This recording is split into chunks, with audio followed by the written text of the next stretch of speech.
nilai objektif itu susah ya Nunda ya. Oke. Oke, jadi di episode hari ini seperti biasa gue akan menceritakan 3 cerita horor yang nantinya akan di-rate sama Mbak Nanan dan Dek Dina. Yang cantik. So, without further ado, let's start with our first story. Kuku. Arman. Arman. Halo, aku Sinta. Aku berumur 7 tahun. Aku punya kakak, namanya Arman. Tapi dia tidak tinggal dengan kita. Mama selalu bilang kalau Arman punya masalah dengan otaknya. Mama bilang Arman tidak seperti kita. Dia spesial. Tapi dia satu-satunya teman aku. Jadi aku suka merasa kesepian. Dan akhirnya aku bilang sama Mama, Mama, ayo kita bawa Arman pulang ke rumah. Kemarin dia berjanji akan menjadi lebih baik dan menjaga sikapnya. Ayo Ma, hanya untuk hari libur. Dan akhirnya Arman ada di rumah. Makan malam, tetangga kami datang. Aku mendengar ibunya Arman melakukannya lagi. Kucing kita mati dengan leher tergorok di belakang rumahmu. Sepertinya akan lebih baik kalau Arman kembali ke rumah sakit lagi untuk melanjutkan pengobatan. Setelah meminta maaf, besok paginya Papa dan Mama mengantar Arman kembali ke rumah sakit. Aku sangat sedih karena Arman harus pergi lagi. Karena itu berarti aku harus berpura-pura menjadi anak yang baik lagi. Oh my god. Jadi dia difitnah. Lihat banget sih Oh sama my bapaknya. Jadi anaknya ini ceritainnya tuh kayaknya si Armannya tuh psycho. Gitu. Ternyata adiknya kan. Kata adiknya, karena kalau Arman pergi dia harus pura-pura baik. Sama bapaknya kayak ngedi monster malah nggak sih? Soalnya tetangga-tetangganya, jadi kayak dia tuh kayak dikucilin gitu loh. Karena literally pas Arman datang itu kucing langsung kegorok tuh di belakang rumah gitu.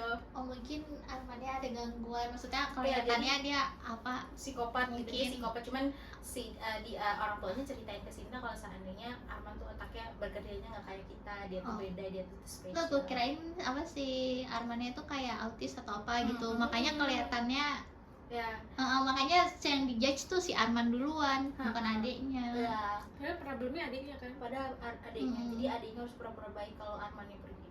7 tahun guys. 7 tahun ya. Wah. Tapi berarti orang tuanya nggak tahu ya kalau ternyata adiknya Iya. problem. Adiknya, Orang tuanya pun nggak tahu. lo tau gak sih kalau seandainya kayak pembunuh serial killer itu emang dari kecilnya guys, yang mesti kita lihat gitu. Banyak banget tuh cerita-cerita serem anak kecil gitu yang dia tuh kayak manipulasi orang-orang tua gitu. Bibitnya udah dari kecil gitu. Iya, jadi dia tuh suka ngebunuh. Lo tahu siapa ya namanya? Pembunuh Dahmer, lo tau Dahmer? Pembunuh serial Tahu, killer tahu. di Amerika. Tahu, Itu tahu, Dahmer. tahu. Itu kan dia dari kecil kan suka ngulitin hewan-hewan. Tapi kalau itu dia bukan gara-gara ngambil ngeliat- kepalanya, dia ngambil juga kepalanya buat bapaknya nggak sih? dijadiin ini. Ya well, sebenarnya anak tuh gimana environment orangnya sih sebenarnya.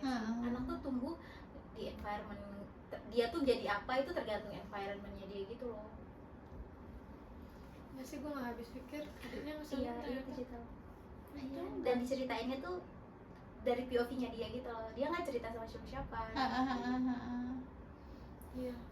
Yang endingnya sih gue harus jadi pura-pura jadi anak baik aja. Jadi Apalagi Dita pakai suara anak kecil kan, ngebayangin gitu anak kecil jadinya. aku harus pura-pura jadi baik lagi. Wah. Tuh. Tapi kalau lo jadi orang tua anaknya gimana? Soalnya yang ngomong tuh kayak tetangganya gitu loh. Jadi kayak kucing gue nih mati di belakang halaman belakang lo. Jadi ini pasti ulahnya si Arman nih gitu. Kalau lo jadi orang tuanya gimana? Menurut lo orang tua ini udah bener belum? Kalau seandainya dia kayak ya udah deh Arman gue intiin aja, sorry ya terus anaknya jadi malah di Iya, kalau gue harus diperiksa lebih, maksudnya kecil. diperiksa lebih lanjut gitu loh. Kayak Dua-duanya nggak sih kayak mama Iya. kita. Kalau mama kita kan dulu kecil ya guys nih.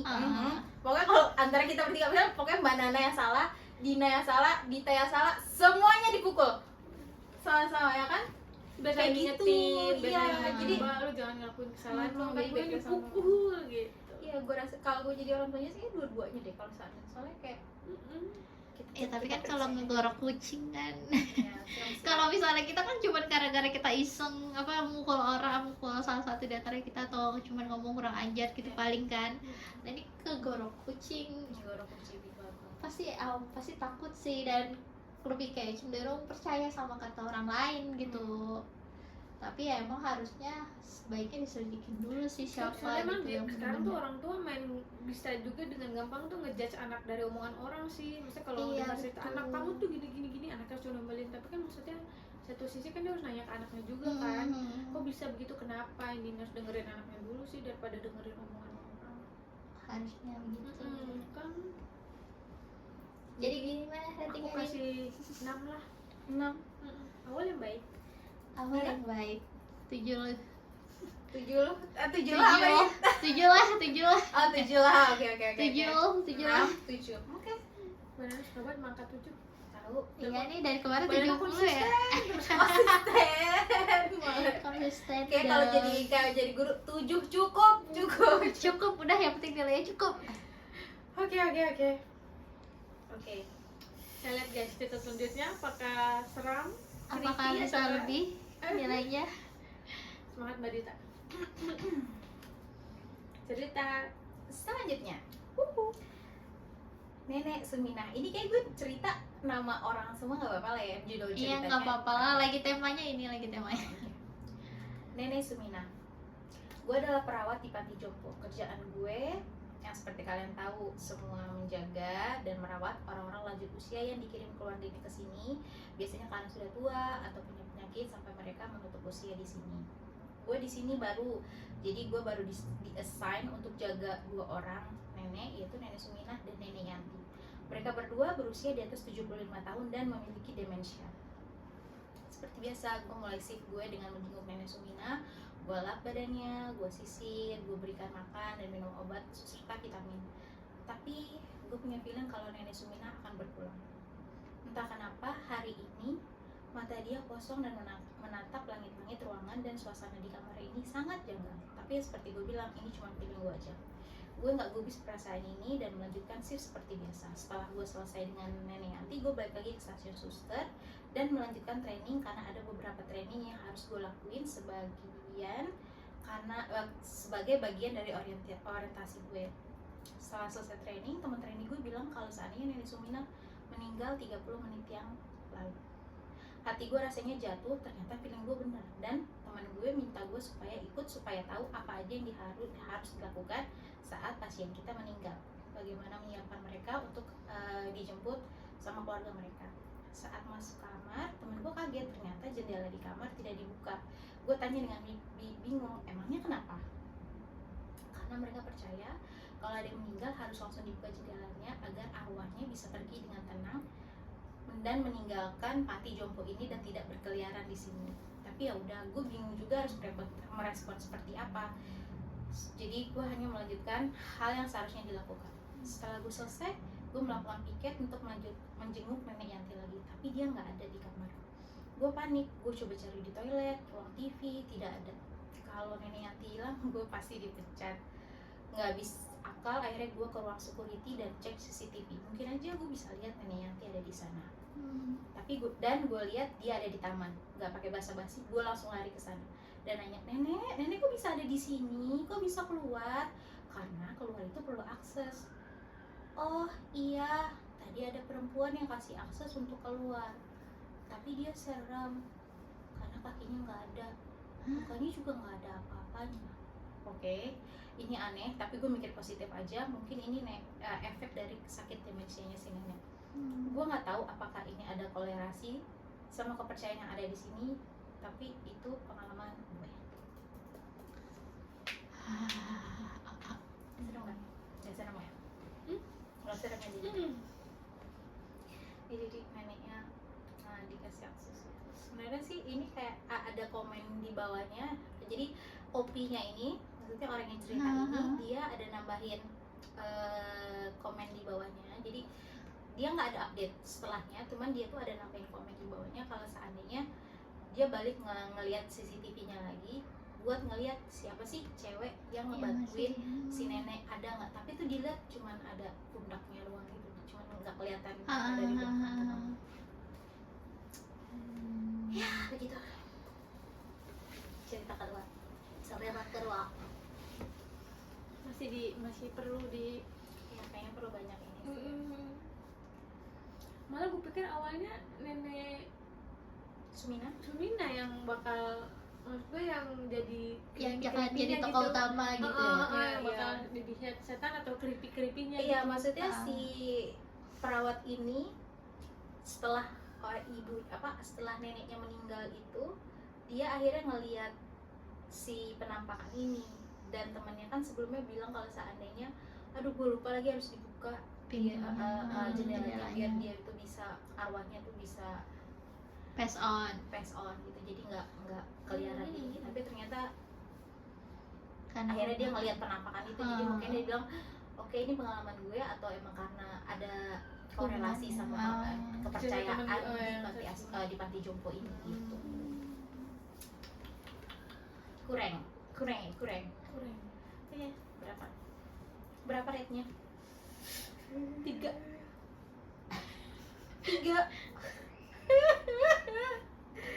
Gila. Tapi gue tuh ngebayangin nenek Suminahnya tuh yang kayak pas dia bilang entah kenapa hari ini dia tuh matanya kosong menatap langit tuh, menurut gue tuh serem banget sih. Jadi kayak kalau lo lagi ngebersihin terus nenek tuh kayak gitu loh. mungkin gak ada suaranya Iya. gitu. Wow. Gini, Kan biar ada horornya. gitu loh, kayak gini kosong kan. Terus lo tuh mesti di sana ngelapin badannya gitu. Suasana di situ ya tuh kayak Kayak kebanyakan nonton film horor deh. Nah, gue gak pernah nonton film horor, gue selalu takut. Tapi kayaknya ini emang ya seperti yang gue bilang di awal di awal segmen kita ini, kalau seandainya yang kadang-kadang tuh yang menurut gue serem, yang menurut mereka tuh nggak serem, karena ya Standar serem orang tuh standarnya mereka tuh serem banget. Soalnya karena lo baca cerita, kalau baca cerita kan hayalannya tuh diaktifin, imajinasi Iya, lo tuh bener. aktif. Kalau kita kan cuma dengerin, jadi imajinasi lo tuh jalan gitu. Kalau jadi kita kita nggak dengerin, jadi kita tuh cuma nebak-nebak selanjutnya gimana ya, ini kenapa masih ya, kok ini nge-processing ya, dulu gitu. Jadi kan kita pasti punya pemikiran kayak, ini kayaknya yang ini nih, ini kayak yang ini nih gitu.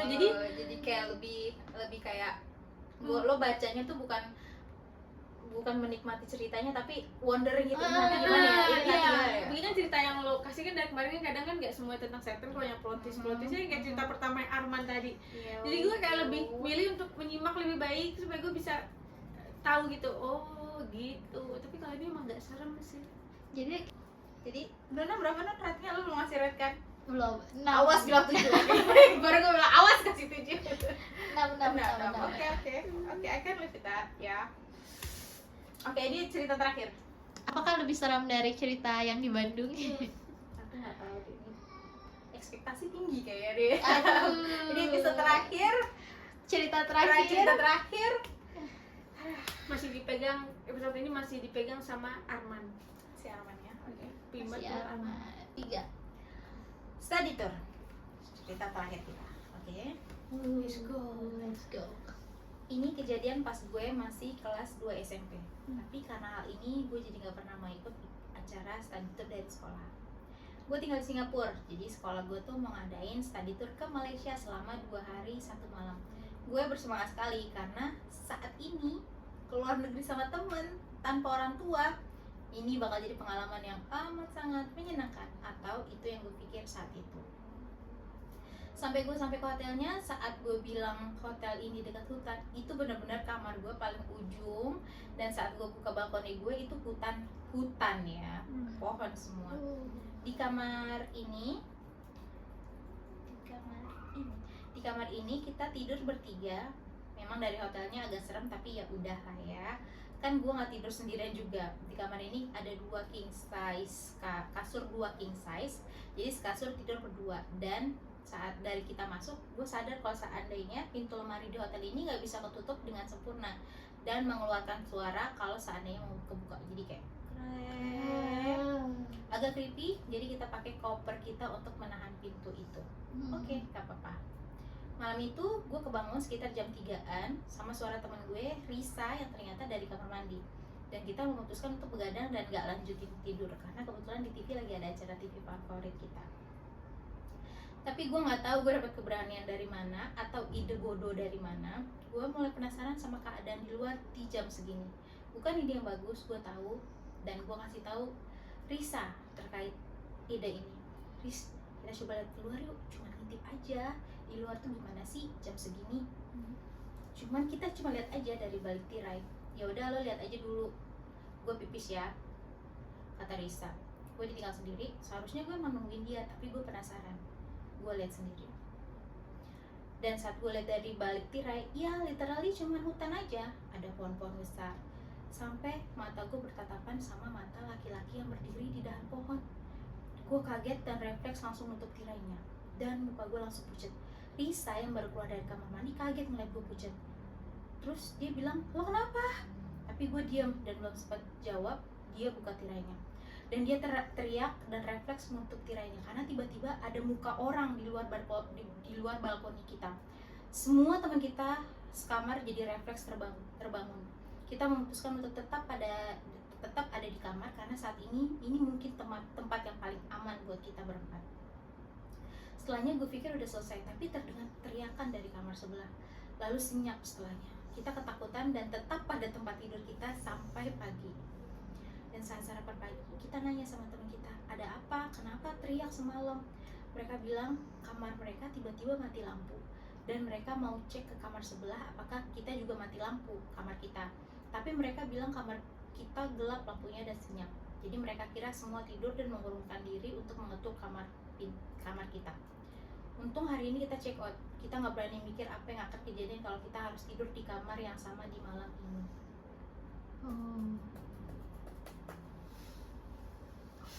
Gue ngebayangin itu jadi gimana. Seret buka pintu, dia ngeliat ada orang lagi berdiri, terus dia langsung tutup gitu kan. Terus temennya datang, kenapa lo? Pas dibuka, wah gitu loh. Iya bener-bener. Orang tuh gitu loh, kayak langsung gitu terus teriak semuanya, terus pada berdiri di tempat. Terus tiba-tiba pas mereka udah ini, kamar sebelah teriak, terus senyap setelahnya. Gue mikir tuh kayak, oh my god, serem banget gue kebayangin. Dan bisa skor jantung gitu jantung. Iya. Gue baca itu sendirian kayak, surprise apa di belakang gue. Langsung jadi apa-apa tuh kayak, ini jendela kalau gue buka gak ada apa-apa kayak, kalau tiba-tiba nanti, ada orang gitu kayak. Oh ya, apalagi di kamar lo ada kaca gede gitu. Iya, kaca Jendela gede kan. Gila sih. Jadi gue tuh kayak sebelah sini ada jendela. Aduh, gue apalagi gue kan kerja tuh, kerja sendirian. Aduh, bakal gue ngeliat kayak di atas itu sini ada lemari kan. Aduh. Jadi gue tuh benar-benar parno banget. Jadi gue sebenarnya happy banget ini udah jadi cerita terakhir di segmen terakhir Spooktober ini. Jadi nggak ada lagi spooky-spooky. Parno. Tapi kenapa pas banget di kamar sebelah jadi teriak gitu ya? Iya, kayaknya sih ya well. Ya gue juga nggak tahu. Menurut lo cowok yang itu penampakan atau hantu atau orang? Tarzan Kayak di hutan kan. Kalau menurut gue sih, tapi gila dia bisa ngeliat dari dahan mah berarti kan deket banget tuh kayak. Ya, kayaknya Malaysia kan masih banyak kayak hutan-hutan gitu masih. Nggak tahu sih kok. Ada bener. Untungnya rame ya. Untungnya rame, jadi nggak terlalu. Untungnya nggak sekamar nggak sendiri, jadi ketakutannya Dan bisa untungnya mereka dibagi. pinter. Tapi mereka kelas 2 SMP. Iya. Tapi setidaknya kan karena Iya ada sih. orang kan, jadi kita takutnya tuh kan ngebagi ketakutannya kan lebih aman gitu, lebih ngerasa safe. Kayak kita dia bertiga ke hutan. Tapi kalau lo jadi anak-anak itu, menurut lo stay di kamar tuh hal yang baik, maksudnya Hal yang bijak hal yang sih. bijak sih kalau gue. Hal yang bijak lah pasti. Dengan lo keluar, lo malah kayaknya Mungkin nanti akan ada cerita horor yang lain yang gue syukuri dari cerita ini adalah dia cuma ngeliat dari balik tirai, balkonnya nggak dibuka. Iya Lu bisa bayangin benar. kalau balkonnya dibuka, Allahualam bisawab, itu nggak jadi apa tapi dan untungnya mereka tuh cuma semalam doang di situ. Coba kalau seandainya dia Dua mau itu malam. di tempat yang sama, makanya rasa terus penasaran tuh kadang iya suka- kayak lebih baik gak usah penasaran deh, nggak usah penasaran. banyak hal yang harus diketahui, udah gitu aja. Iya. Gue tuh kalau gue punya perasaan kayak penasaran gitu, gue kadang lebih untuk kayak udahlah Kayaknya kayak nggak usah gitu. tahu Sayang deh. aja lah. Emang kita tuh emang jiwa keponya kan kadang emang kayak gimana gitu ya, satu tempat kan. Tapi kalau emang gitu kayak ya udahlah gitu, kayak emang nggak mau terlalu mikir even itu bakal kepikiran 30 menit ke belakang, tapi endingnya pasti kan ya udah. Oke, jadi red cerita ini berapa? 7. 7. Oke. Nuna? 7 juga. 7 lagi 7 dong. lagi deh, 7 lagi. Oke. Masih kurang serem dibandingin yang kemarin cerita di Bandung. Oke, enggak. Oke, sekarang gue punya pertanyaan lagi. Ini kan udah selesai nih segmen kita Spooktober. Gue mau tanya dari keempat episode dari pertama kali tuh yang dari ayahnya yang people itu sampai yang terakhir ini, yang mana yang paling epic menurut lo? Nah itu yang Bandung menurut gue, Iya, yang yang kepala itu. Literally di story pertama, episode pertama. Iya itu. Seriusan. Oke. Kalau gue yang di kamar mandi sih. Oh ya, di kamar mandi stalker itu. Ya. Itu juga sih Stalker yang lumayan. kayak ternyata ada di atas nungguin dari tadi. kamar mandi yang Iya, kamar mandi yang itu. Nggak, gue pikir yang Kamar mandi yang sungai. makanya tadi pada ulang di kamar mandi gue udah kayak nggak ada, gue udah kayak gitu. Oh ternyata Iya, gitu, itu juga tuh. Itu ada di episode pertama. Itu ada di episode pertama guys, kalau kalian penasaran. Terus kalau yang gue itu kayaknya di episode kedua. Kayaknya kedua. Nah itu yang paling serem di episode kedua kayaknya deh. Itu yang masih di episode kedua. Kalau lu nih berarti sama people itu. Yang people itu. Oke. Kalau di minggu yang ketiga itu kayak nggak ada seremnya deh. Oh ya? Iya, cerita yang Sure. minggu lalu. Ya, cerita gue lalu. Oke. Oh, Ceritanya apa sih, gue lupa deh. Apa aja deh? sama gue juga lupa. Makanya gue diem. Wah. Itu yang dia ini bukan sih yang Apa? dia Ya, sedang mencoba berpikir, kita kasih waktu guys. yang di kos-kosan itu. Di kos-kosan. Oh iya. Oh iya, di kos-kosan. Yang ternyata di dalamnya udah ada orang. Di Good dalamnya ada job. orang. Nah, itu juga seram sih. Itu menurut lu juga seram? Iya. Oke. Yang episode lalu. Itu ada di episode 3. Episode keempat yang ini. Iya ini. Oke. Jadi kalian kalau seandainya penasaran cerita mana sih cerita mana, kalian bisa cek ulang videonya. Iya, Sama cek ulang, cerita cek Mama ulang. Ecium itu lebih. Oh ya, cerita di episode pertama juga Gina ada Kedua cerita. apa? Pertama dong, yang lo cerita Yang kalau pertama. mama dicium itu kan, yang kita sharing anak Tuyul. tuyul. Nah, Nah, itu juga di episode pertama. Jadi habis dari video ini kalian bisa cek lagi buat tahu episode apa, cerita yang Dina maksud, cerita yang Luna maksud, cerita yang gue maksud. Ayo rewatch yang banyak, Rewatch. Oke karena deh rewatch guys. kamu sangat membantu. Oke, jadi selesai sudah rangkaian segmen horror showdown kita untuk bulan Oktober ini. Kita bakal balik ke segmen kita, yaitu gue salah nggak sih? Listen and we Judge. Aduh, Buat kalian kalau seandainya, iya betul. Kalau Buat emang kalian punya cerita cerita-ceritanya. yang pengen, misalkan kalian ngerasa teman kalian ada yang apa, terus salah nggak sih kalau gue ngerasa ini sama temen gue salah nggak sih sama ngerasa ini sama dunia kerja gue, kan pasti kan banyak. Gak apa-apa, kirim aja. kirim Curcol. ke alamat email di bawah ini di deskripsi. Kita juga nggak bakal ngasih tahu itu nama kalian, box. jadi Iya, tenang aja, semua bakal pokoknya kita nggak bakal kasih tahu kalian apa ID kalian kalau kalian keberatan. Semuanya kita bisa tulis dari hamba Allah gitu.